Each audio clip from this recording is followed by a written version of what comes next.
Pour démonter le tendeur, eh bien, il faut retirer la première vis qui est ici.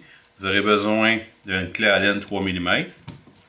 Alors, on retire la vis. Quelques tours seulement, on ne le retire pas complètement. Alors, on peut soulever le bras ici. Et là, ça nous permet de retirer la tension sur le ressort. On complète.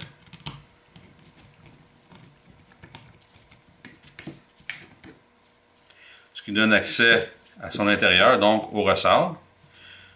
La rondelle. On peut retirer ici.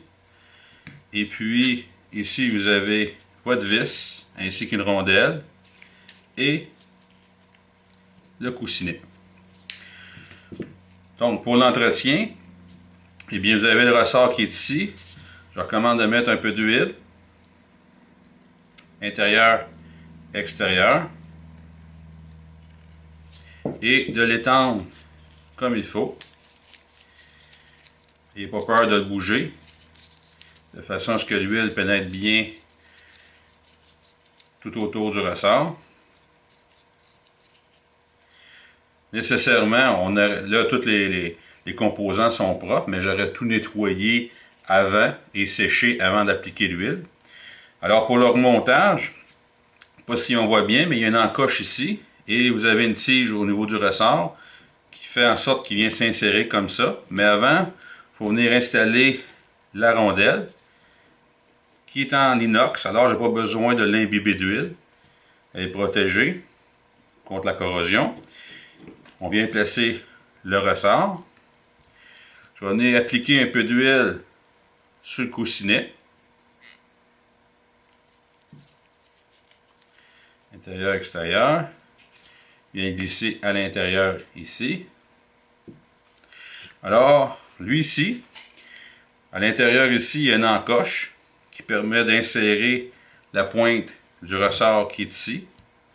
Alors, je les mets vis-à-vis.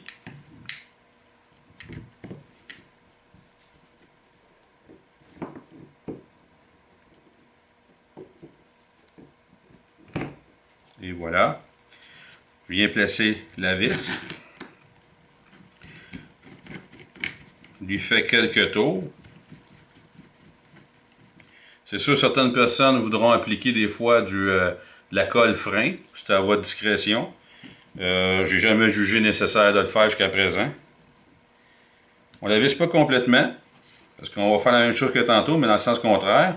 On soulève, et là, on remet la charge sur le ressort. On abaisse le levier et on termine le serrage.